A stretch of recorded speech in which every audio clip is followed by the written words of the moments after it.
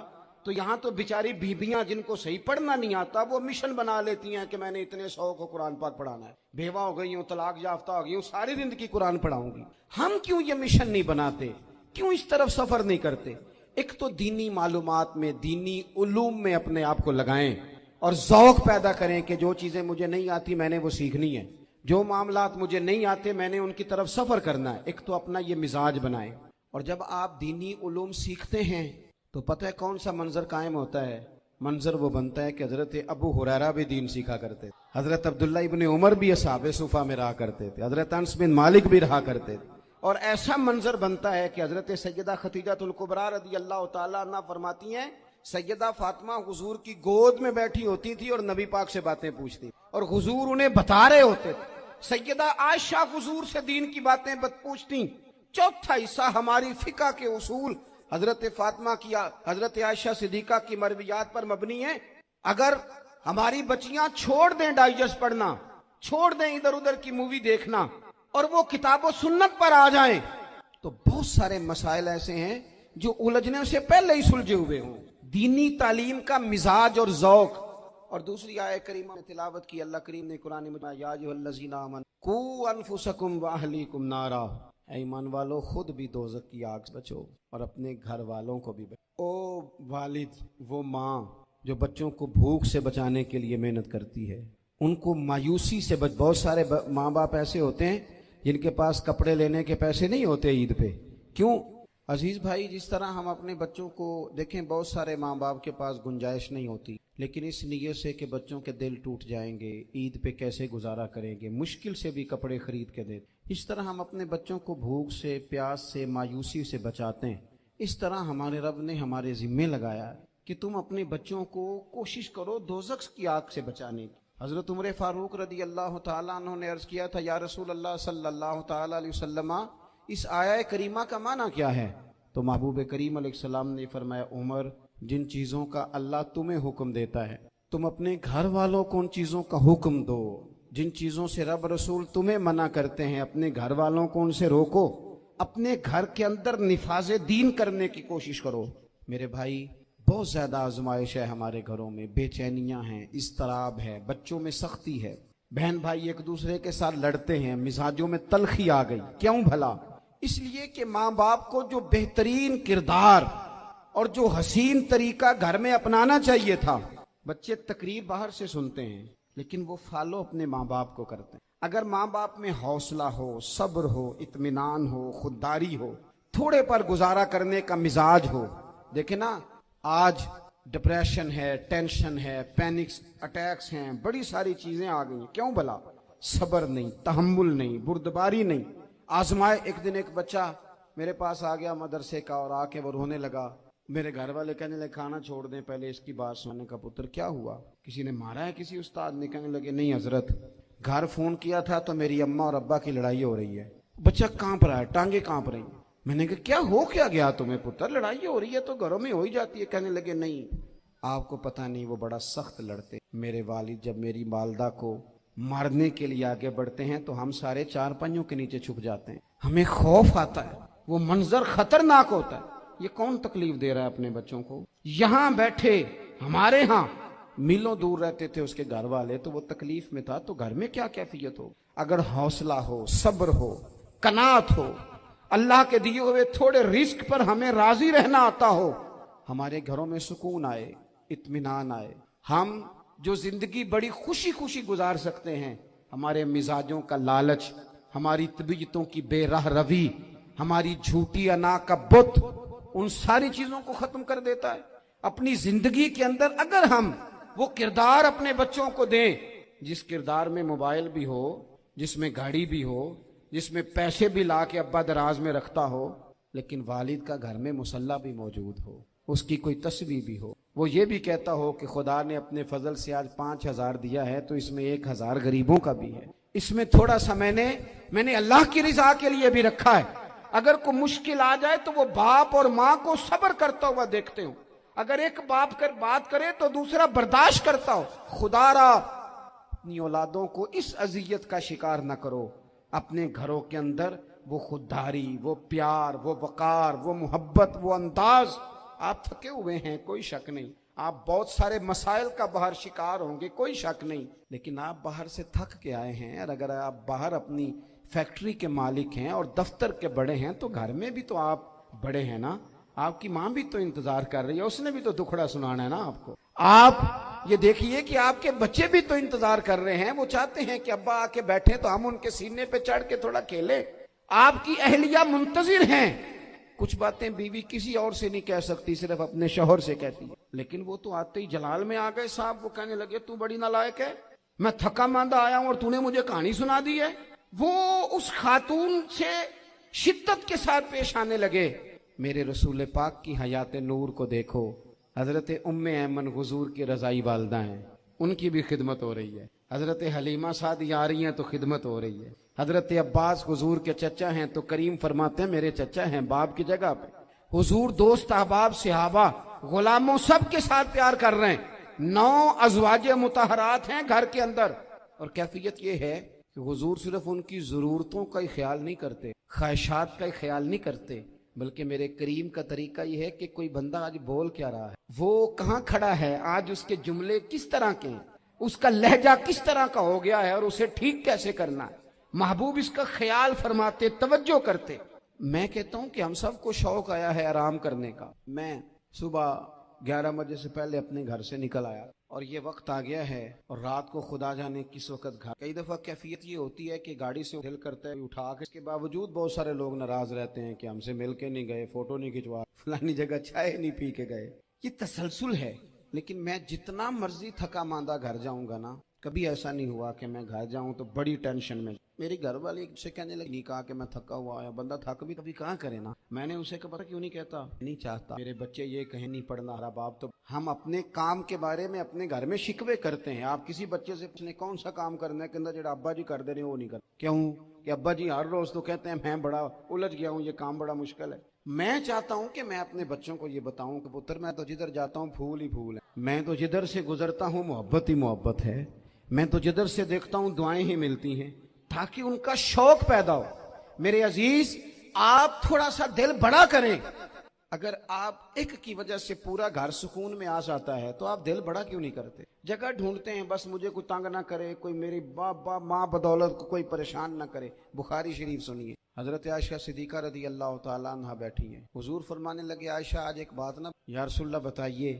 حضور فرمانے لگے جب تم مجھ سے ناراض ہوتی ہو تب بھی مجھے پتا چل، اور جب راضی ہوتی ہو پھر بھی پتا چل. حضرت سید عائشہ صدیقہ بات سن کے بڑی خوش ہوئی. یا رسول اللہ وہ کیسے؟ حضور فرمانے لگے کبھی کبھی تم قسم اٹھاتی. رسول اللہ ہاں.